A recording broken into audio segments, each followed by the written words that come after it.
Hello students, आज हम class 9 की मैथ्स के एक्सरसाइज 11.4 का 6th क्वेश्चन करेंगे। तो चलिए इस वीडियो को स्टार्ट करते हैं। क्वेश्चन है हमारा, a hemispherical tank is made up of an iron seat.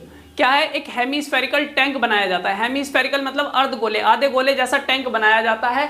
किसका बनाया जाता है? आयरन सीट का, 1 सेंटीमीटर थिक, जिसकी थिकनेस कितनी है? 1 सेंटीमीटर। जो आयरन सीट ले रखी है ना, वो आयरन सीट वो कैसी है? उसकी थिकनेस है 1 सेंटीमीटर, यानी थिक है, इतना मोटा है वो। आगे क्या बोल रहा है? If the inner radius is 1 metre, इसका जो अंदर का रेडियस है वो कितना है? 1 मीटर है। देखो ये वाला जो अंदर का रेडियस मैंने बनाया है, इसको हमने बना लिया, ये रफ बना लिया है हमने।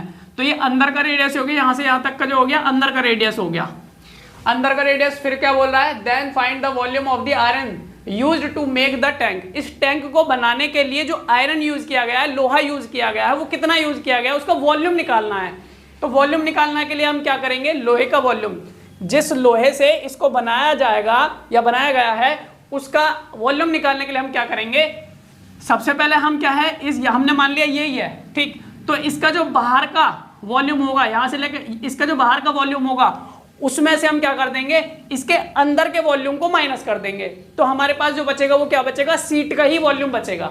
अब एक बात तो ये समझनी है। अब दूसरी चीज, क्या इसको करेंगे कैसे, उसको समझो, धीरे धीरे सब समझ में आएगा। हम यहाँ पे लिखा है हमारे पास इनर रेडियस क्या है? 1 मीटर। हमारे पास जो इनर रेडियस है, अंदर की रेडियस, यहाँ से लेकर यहाँ तक की जो रेडियस है वो कितनी है? 1 मीटर है। तो हमने लिख दिया और इसको स्मॉल r से दर्शाया। दूसरा हमने क्या लिखा? Because thickness is 1 centimetre. इसकी जो थिकनेस है, इसके अंदर दे रखा है थिकनेस, ये जो कह रहा है 1 सेंटीमीटर थिक, मतलब ये आयरन सीट जो है उसकी थिकनेस है। तो आयरन सीट मतलब ये चीज जो है यहाँ से लेके यहाँ तक, ये इसकी कितनी है? ये 1 सेंटीमीटर है। अगर हम आयरन सीट लेंगे, ठीक है, और उसको मोड़ेंगे, तो मोड़ने पर जो क्या है, इसी तरीके की हमें थिकनेस दिखाई देगी, मोटा बनेगा। आपने कटोरा देखा होगा, कटोरा ऊपर से जो कुछ कटोरे ऐसे होते हैं ऊपर से थिक होते हैं, ठीक है। मोटर पेस्टल आपने देखा होगा, जिसके अंदर मसाले वगैरह कूटते हैं, तो आपने देखा होगा उसको जो बाहर का हिस्सा ऊपर का होता है वो कैसा होता है? मोटा होता है ना। तो उसी की बात हो रही है यहाँ पर, थिकनेस की बात हो रही है, इतना थिक होता है वो। तो ऐसे ही ये है यहाँ पर, तो 1 सेंटीमीटर थिक है। लेकिन अब हमें इस सेंटीमीटर को मीटर में बदलना पड़ेगा। तो मीटर में बदलने के लिए हम 100 से डिवाइड करेंगे। क्यों बदल रहे हैं? क्योंकि यहाँ पर हमारे पास रेडियस मीटर में है, और जब मीटर में है तो सारी चीजें मीटर में होनी चाहिए। अगर सेंटीमीटर में, तो सारी चीजें सेंटीमीटर में होनी चाहिए, तभी हम इसको सॉल्व कर सकते हैं। तो सेंटीमीटर को मीटर में करने के लिए 100 से डिवाइड कर देंगे। 100 से डिवाइड करेंगे तो क्या आ जाएगा? 0.01 मीटर आ जाएगा।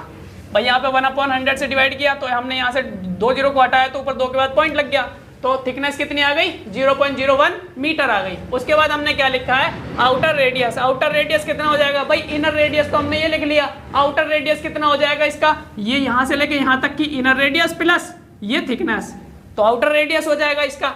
तो यही हमने लिखा है 1 मीटर प्लस ये जोड़ दिया, ये क्या है? थिकनेस। थिकनेस जोड़ दी, इनर रेडियस में तो क्या आ गया?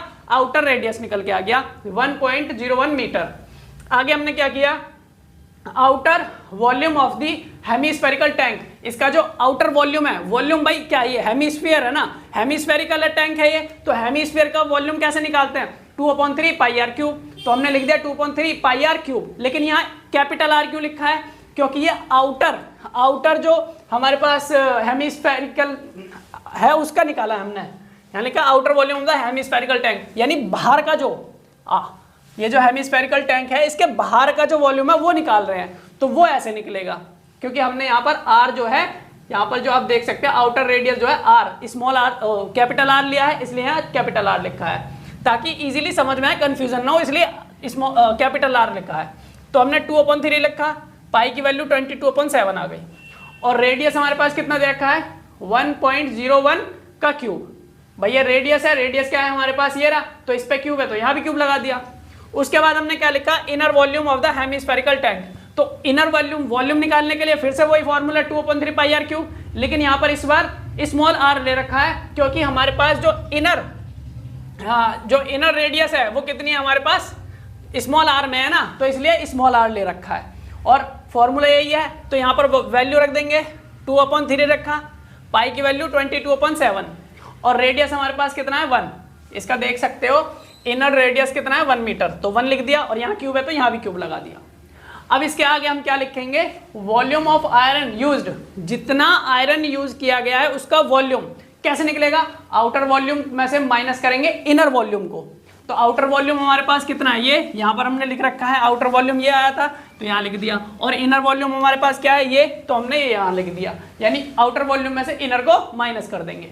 तो अब हमने इसके बाद क्या किया, यहाँ पर 2/3 है और 22/7 है, और इस तरफ देखो यहाँ से यहाँ तक मल्टीप्लाई करना है और यहाँ से यहाँ तक मल्टीप्लाई करना है। तो वी बोर्ड मास के फॉर्मूले के हिसाब से सबसे पहले हम क्या करेंगे, इनमें मल्टीप्लाई कर सकते हैं, माइनस तो करेंगे नहीं पहले, क्योंकि वी बोर्ड मास का फॉर्मूला क्या कहता है, vinculum brackets of division multiplication addition subtraction. तो अब यहाँ पर हमने क्या किया, यहाँ पे 2/3 22/7 और यहाँ भी 2/3 22/7 है, तो इन दोनों को हमने कॉमन ले लिया, और कॉमन आपको लेना आता होगा, यानी वो वैल्यू जो किसी को काट देगी। तो यहाँ पर 22/3 और 22/7 जो है, इसमें भी इसलिए हमने इधर ले लिया। अब इससे इसको डिवाइड करेंगे, खत्म हो जाएगा। तो अब देखो कॉमन ले लिया, तो इसका मतलब हमारे पास क्या बचा है, इसको भी नहीं लेंगे और इसको भी नहीं लेंगे, हम क्या लेंगे, इसको और इसको हमने ब्रैकेट्स के अंदर ले लिया, और ब्रैकेट्स के अंदर ही लेते हैं जब हम कॉमन लेते हैं। अब यहाँ से हम क्या करेंगे, इनको और इसको मल्टीप्लाई किया, 22 को 2 से मल्टीप्लाई किया 44 आ गया, और 3 को 7 से मल्टीप्लाई किया 21 आ गया। अब यहाँ इसका क्यूब निकाला तो इतना आ गया, 1 का क्यूब 1 ही आता है। क्यूब समझ रहे हो ना, यानी इसको 3 बार मल्टीप्लाई करना है, तो 3 बार मल्टीप्लाई करने पर ये आ गया, एक को कितनी भी बार मल्टीप्लाई करो एक ही आएगा। इसमें से इसको माइनस कर दिया, ये आ गया। उसके बाद हमने क्या किया, 44 से इसको मल्टीप्लाई कर दिया और 21 से डिवाइड कर दिया। ये मैं यहाँ नहीं कर रहा हूँ, क्योंकि आपको मल्टीप्लिकेशन और एडिशन सब्ट्रैक्शन ये सब चीज़ें तो आती होंगी, बहुत छोटी छोटी चीज़ें हैं, तो आप कर सकते हो। यहाँ टाइम लगेगा, टाइम वेस्ट होगा, इससे टाइम वेस्ट ना हो इसलिए मैंने पहले ही कर रखा है। तो आपको क्या करना है, बस यहाँ पर मल्टीप्लाई इससे करनी है और इससे डिवाइड कर देना है, तो क्या आएगा, ये आ जाएगा हमारा, यानी इतना मीटर क्यूब आ जाएगा। क्योंकि वॉल्यूम ही तो निकाल रहे हैं हम, तो मीटर क्यूब लगाना पड़ेगा, सारी चीजें मीटर में थी इसलिए मीटर क्यूब लगाना पड़ेगा। अगर सेंटीमीटर में होती तो सेंटीमीटर क्यूब लिखते। अब यहाँ पर हमने क्या लिख दिया, दस the required volume of the iron, जो आयरन का हमें वॉल्यूम चाहिए था, रिक्वायर्ड मतलब जिसकी जरूरत थी, वो क्या हो गया, कितना है, 0.063487776 मीटर क्यूब। तो ये हमारा वॉल्यूम है जो हमें चाहिए था इसके अंदर, यही हमें पूछा था इस क्वेश्चन के अंदर और हमने ये निकाल दिया। तो उम्मीद करते हैं आपको ये क्वेश्चन समझ में आया होगा। तो फिर मिलेंगे अपनी नेक्स्ट वीडियो में।